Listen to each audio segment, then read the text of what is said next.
Сәлем кызлар, малайлар. Сез әкият тыңларга әзерме?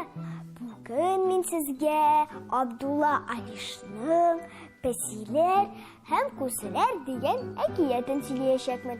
Уңайлы итеп утырыгыз, әкиятебезне башлыйбыз.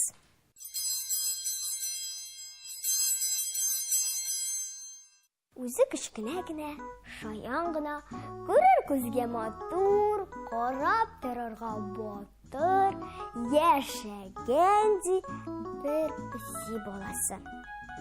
Әнисе янда иркәләнә, сырпалана, ә кичләрен аның куенына кереп йоклый икән. Көннәрдән бер көнне әнисе ауга киткәндә: "Матурым, матурым, гайрәтле батырым, үзең генә калырга курыкмыйсыңмы?" дип сорый. "Юк, әнием, курыкмыйм, бик тыныч йоклыйм" дигән песи баласы. Көннәрдән бер көнне әни песи ауга чыгып киткән. Песи баласы аны көтә-көтә арып беткән. Аның йокысы килгән. Ул йомшак урынына кереп йоклыйм дигәндә, ниндидер кыштырдау ишетелгән. Бу кыштырдау песи баласының йокысын качырган. Караса, идәндә нәни тычкан балалары йөгереп йөриләр икән. Әлләли, безне тота алмыйсың, көне-төне йоклыйсың да йоклыйсың, дип алар песи баласын котыртканнар.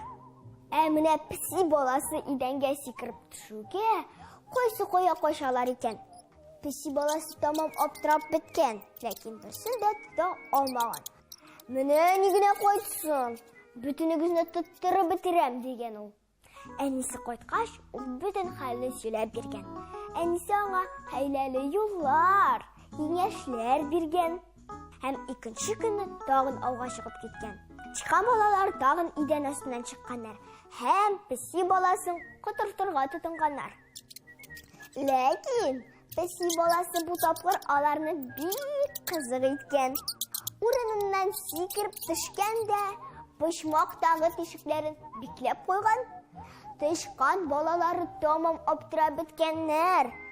Алар кая качырга белмәгәннәр. Чак кына песи баласына эләкмәгәннәр. Өченче көнне әни песи тагын ауга киткән. Бу тапкыр тышкан балалары никтер күренмәгәннәр. Менә кинәт песи баласы ниндидер кыштырдау тавышын ишеткән.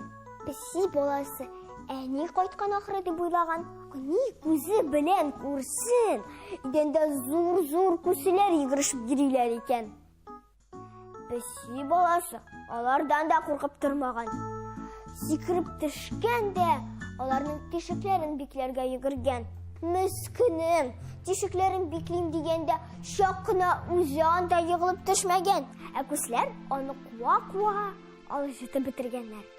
Колагышларын кимергәннәр.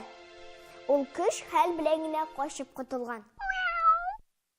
Әнисе кайткач, ул барысын да сөйләп биргән. "Үтерә яздылар бит" дигән ул. Әнисе аңа болай дигән: "Матурым, гайрәтле батырым. Дошманнарның төрлесе төрле була.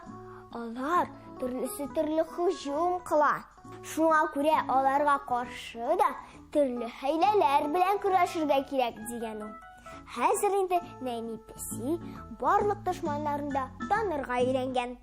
Аларны көч һәм тапкырлык белән, кыюлык һәм батырлык белән җиңә икән. Менә шулай, дусларым, ә бүгенгә сау булыгыз.